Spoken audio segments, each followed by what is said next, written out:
Kuasa hukum caleg dari Partai Durian mendatangi kantor Panwascam Benua Kayong, melaporkan kejadian yang dialami caleg yang diwakilinya sebagai pelapor. Security menerima dan mengarahkan pelapor untuk mengisi buku tamu, kemudian mengarahkan pelapor ke petugas layanan pengaduan masyarakat. Petugas layanan pengaduan masyarakat menerima pelapor dan mempersilakan duduk, kemudian menanyakan keperluan pelapor. Pelapor menyampaikan maksud kedatangannya ke Panwascam Benua Kayong kepada petugas layanan pengaduan. Petugas layanan pengaduan masyarakat menanyakan identitas pelapor, seperti KTP dan surat khusus kuasa hukum.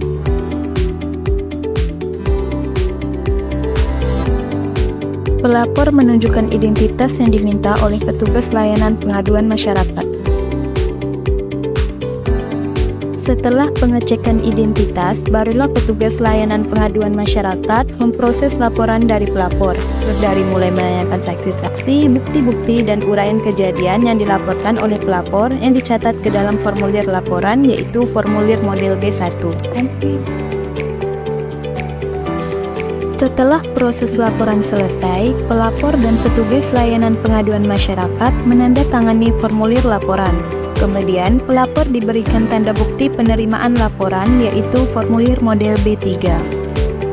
Setelah tanda bukti penerimaan laporan diberikan, pelapor dipersilakan pulang dan akan dihubungi kembali setelah laporan diproses oleh Panwaslu Kecamatan Benua Kayong paling lama 2 hari setelah laporan disampaikan.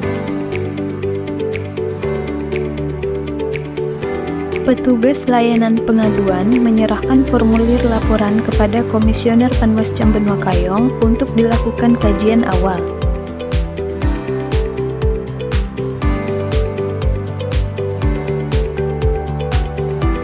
Komisioner Panwascam Benua Kayong bermusyawarah dan melakukan kajian awal. Kajian awal dilakukan untuk meneliti keterpenuhan syarat formal dan syarat materi laporan dan jenis dugaan pelanggaran. Setelah didapatkan hasil kajian awal, maka hasil kajian awal diputuskan melalui rapat pleno. Kemudian, hasil kajian awal dituangkan dalam formulir model B7 dan ditandatangani oleh Ketua Panwascam Benua Kayong. Setelah itu, Panwascam Benua Kayong melakukan cek lokasi untuk melihat lokasi kejadian secara langsung.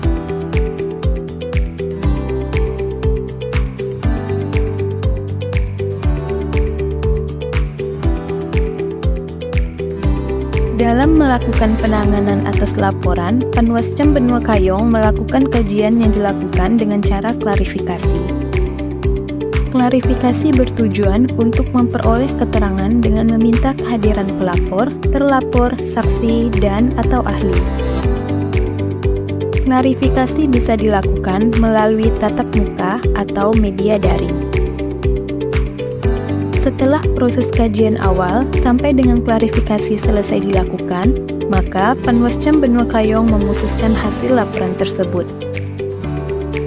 Pemberitahuan status laporan berdasarkan hasil kajian awal atau kajian terhadap laporan diberitahukan status laporan sebagai berikut.